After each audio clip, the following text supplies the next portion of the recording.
सध्या महाराष्ट्रातल्या एका कुटुंबानं देशातल्या मीडियामध्ये फ्रंटची हेडलाईनचं स्थान मिळवलेलं आहे.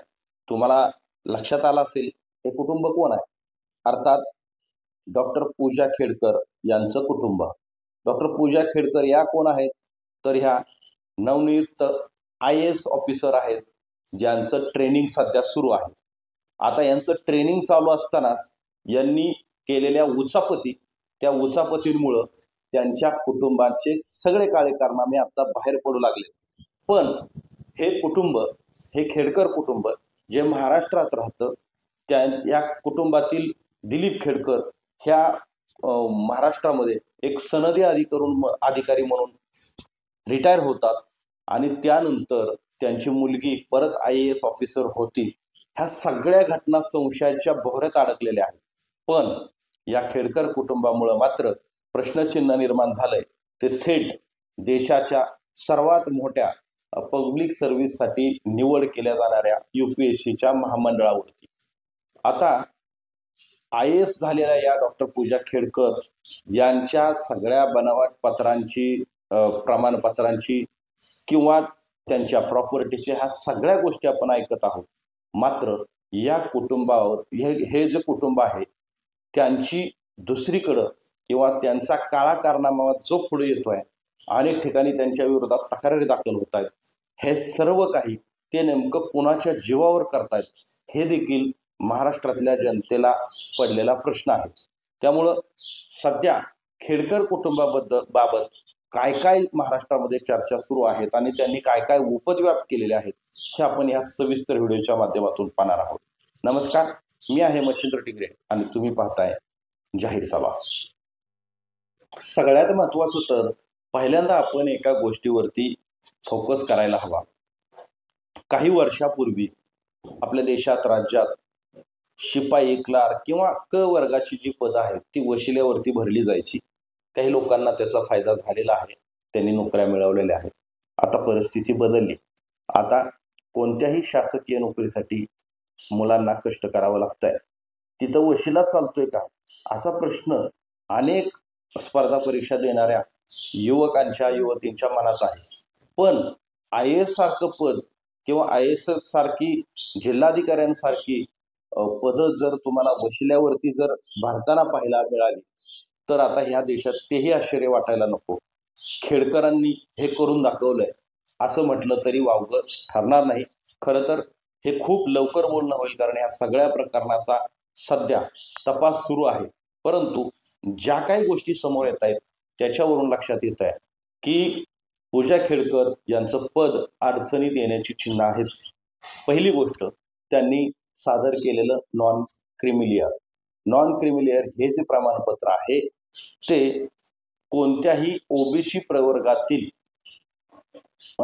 उमेदवाराला जर त्याचं उत्पन्न 8.5 लाखाच्या आत असेल तर ते नॉन क्रिमिलियरचं प्रमाणपत्र त्यांना मिळतं.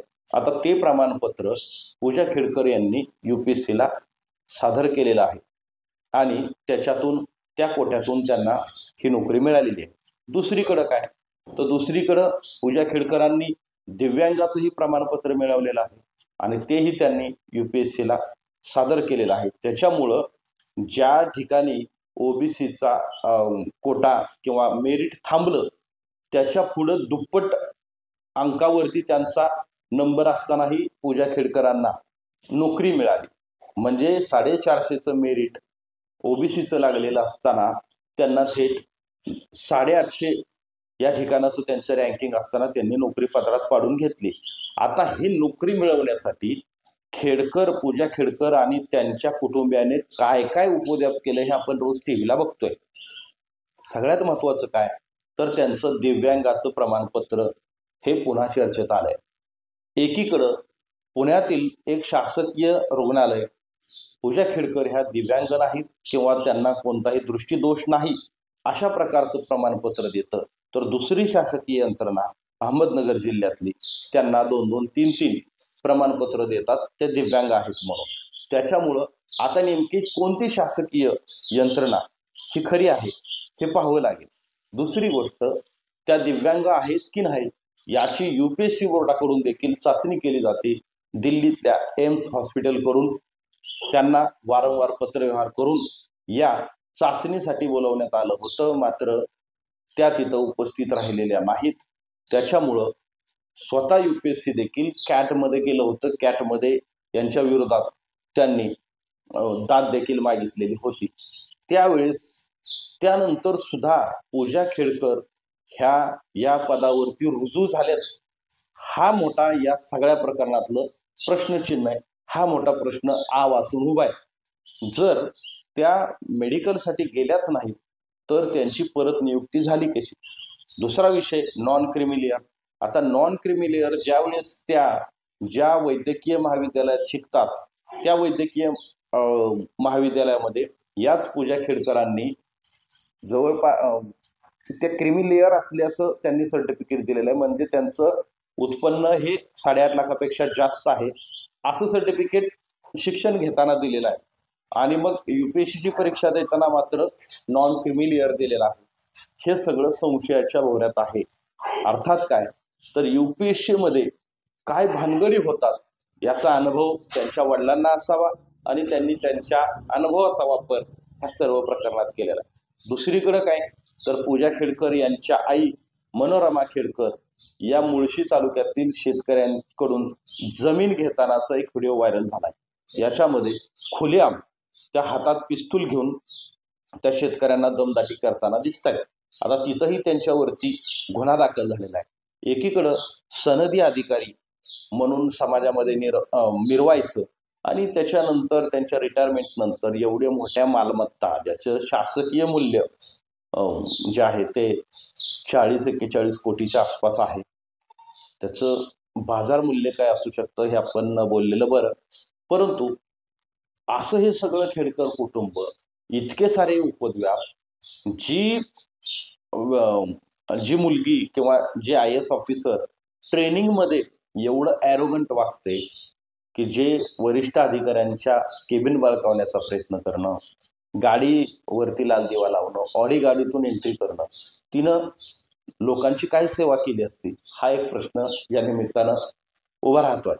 किंवा फक्त आणि फक्त भ्रष्टाचार करण्यासाठीच की काय अशा पद्धतीचं सगळं हे या यंत्रणा वापरून यांनी हे उपद्व्याप केलेत की काय असाही या सगळा प्रश्न निर्माण होतो. परंतु सगळ्यात महत्वाचं एक झालंय याच्यामध्ये की एका कुठल्या तरी होत करू ज्या विद्यार्थ्यानं रात्रीचा दिवस करून कष्ट करून मार्क्स मिळवलेले आहेत, एका कुठल्या तरी विद्यार्थ्यावरती अन्याय झालेला आहे. पूजा खेडकरच्या या सगळ्या भानगडीच्या निमित्तानं मेडिकलमध्ये होणारे भ्रष्टाचार, जसं की ललित पाटील प्रकरण जे पुण्यातील येरवडा जेलमध्ये घडलं होतं, त्याच्यानंतर ससूनच्या बाबतीमध्ये जे काही पुढं आलं, तसंच आता महाराष्ट्रातल्या इतर हॉस्पिटलमध्ये सुद्धा अशी सर्टिफिकेट किंवा त्याची खैरात केली जाते का हे देखील ह्या निमित्तानं आपल्याला पाहावं लागणार आहे. सगळ्यात महत्वाचं आहे, जर पूजा खेडकर यांनी बनावटगिरी केलेली असेल तर आपल्या देशातील नवीन कायद्यानुसार या कुटुंबावरती फार मोठी कारवाई होऊ शकते. त्यांच्यावरती मोठमोठे गुन्हे दाखल होऊ शकतात आणि कुठल्या तरी एका होतकरू तरुणाचा ज्याचं रँकिंगमध्ये नंबर लागलेला होता, मेरिटमध्ये तो बसलेला होता, परंतु त्याची जागा ती हिरावली गेलेली आहे. अशा विद्यार्थ्याला मात्र न्याय मिळू शकतो जर हे सर्व खोटं ठरलं तर.